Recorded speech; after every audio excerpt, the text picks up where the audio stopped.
Pour clôturer toute cette série d'épisodes sur la pêche en nymphe à vue du barbeau, il faut que vous compreniez que mon moteur dans la pêche en nymphe à vue du barbeau, c'est l'exploration. Et c'est mon moteur global avec Nymph Evolution et la pêche à la mouche. Parce que Nymph Evolution, c'est un mélange d'entrepreneuriat et de pêche à la mouche. Et c'est deux domaines où on explore des chemins inexplorés à la manière dont on a envie, sans soumission. Et moi, c'est ce que j'aime aussi, c'est avoir à portée de main, disons, 50 km de berge en France et pouvoir les parcourir comme j'ai envie, au gré du vent, dans des endroits qui sont délaissés par les humains. Et là, je me sens vraiment libre. Et j'ai pas besoin de prendre un billet pour aller en Alaska, en Mongolie ou au Colorado pour me sentir libre. Au fin fond de la Meuse ou des Ardennes, il y a des endroits sublimes avec des énormes herbiers libres, des troncs tombés à l'eau, des castors, des chevreuils, des martins pêcheurs, des serpents, et des insectes et des mouches de mai, et tout ce que vous voulez, dans un décor sublime pour pêcher les barbeaux. Donc cette forme de randonnée pêche qui est physique, c'est aussi ce que j'adore. Parce que moi j'aime bien avoir passé une journée de pêche qui m'a vraiment travaillé le corps. En fait, que j'ai mangé de la borne, j'ai vu du terrain, j'ai escaladé des talus, je suis passé dans des gués, j'ai passé des troncs d'arbres, je suis monté sur des cailloux. Tout ça, ça me plaît énormément. Donc je cherche des zones à barbeaux physiques qui sont abandonnées. Et je vous dis, en France, il y en a pléthore. Et il y a de plus en plus de ces zones, puisque on s'entasse tous dans les mêmes zones. On a un regroupement de la population et des déserts qui se créent en France. Et ça, c'est très bien. C'est pour ça que je dis que le barbeau, c'est un poisson d'avenir. Je vous prends l'exemple de la Haute-Marne.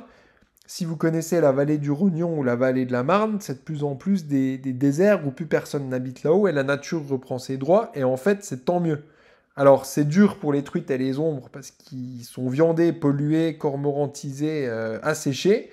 Mais pour les barbeaux, on a dans tous ces départements français un potentiel incroyable de randonnée pêche avec une pêche à vue sur des barbeaux, qui est un poisson fantastique dans les courants, qui reste le cousin de la truite et de l'ombre. Donc voilà, si je vous ai fait toute cette série d'articles sur la pêche en nymphe à vue du barbeau, c'est ce que j'adore, c'est la zone à barbeau.